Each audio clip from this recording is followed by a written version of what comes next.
Apa jadinya jika seorang anak diludahi pocong? Film ini diambil berdasarkan kisah nyata. Di sebuah desa, terdapat gundukan tanah dengan batu di atasnya mirip seperti makam. Gundukan tanah itu berada di bawah pohon bambu. Pada suatu malam, seorang anak kecil lagi asik menonton televisi. Tiba-tiba ibunya memanggil, meminta agar dibelikan obat nyamuk karena hari yang sudah mulai malam. Anak ini ragu, namun si ibu terus memaksa, hingga akhirnya anak itu menuruti perintah ibunya. Ia bergegas pergi untuk ke warung membelikan pesanan ibu. Sesampainya di sebuah persimpangan gang, suasana sangat sepi. Anak ini memutuskan untuk berhenti dan menunggu hingga ada orang yang lewat. Gang itu terkenal sangat angker karena orang-orang sering melihat pocong muncul di tempat itu. Tak lama kemudian seseorang dapat melintas. Anak itu segera melewati gang tersebut berbarengan dengan si bapak-bapak yang baru pulang jualan.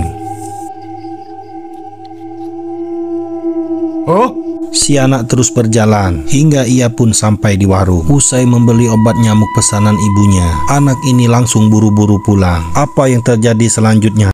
Anak ini ketakutan saat melihat sesosok pocong yang tiba-tiba muncul di balik pohon bambu. Pada suatu malam, di bawah pohon bambu, suasana begitu hening, di mana batu mistik itu berada. Ketika anak itu melintas di pohon bambu, langkah kakinya tiba-tiba terhenti. Ia mendengar suara aneh, dan alangkah terkejutnya anak ini saat ia menoleh sosok pocong yang sangat tinggi dengan mata melotot mengawasinya. Pocong itu kemudian meludahi si anak kecil itu. Pocong itu kemudian meludahi si anak kecil itu.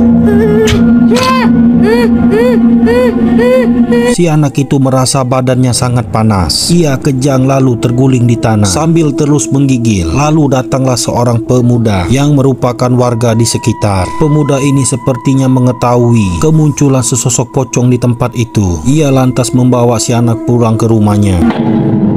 Keesokan harinya, wajah anak itu mengalami luka, melepuh seperti terkena air panas. Si ibu sangat cemas dan terus menangis. Luka anaknya mengeluarkan bau yang tak sedap, sembari terus kejang-kejang. Si ibu lantas memanggil seorang ustadz untuk mengobati anaknya itu. Lalu bagaimanakah cara menyembuhkan anak itu? Wajah anak ini melepuh setelah diludahi oleh sesosok pocong, bahkan mengeluarkan bau yang tak sedap. Seorang ustadz kemudian memeriksa anak itu. Si ibu yang sangat cemas kemudian diberikan pesan oleh Pak Ustadz agar anak itu lebih sering dibacakan surat Yasin dengan segelas air putih. Lalu air putih itu diusapkan ke wajah si anak. Hal itu harus terus dilakukan sampai luka di wajah anak benar-benar sembuh. Mendengar itu, si ibu pun mulai tenang dan berharap agar putranya segera pulih. Pada malam berikutnya, seorang pemuda yang menyelamatkan anak kecil itu penasaran dengan tempat pocong muncul. Ia pun mengamati batu yang berada di bawah pohon itu. Pohon bambu itu memang sangat rindang karena ingin membuktikan apa yang dikatakan oleh para warga. Pemuda ini kemudian mengeluarkan sebuah kamera dari dalam tasnya. Pada malam itu suasana sangat hening. Pemuda ini bersiap merekam dengan semua kejadian yang ada. Lalu saat ia mengarahkan kamera ke arah batu itu, tiba-tiba film pun selesai.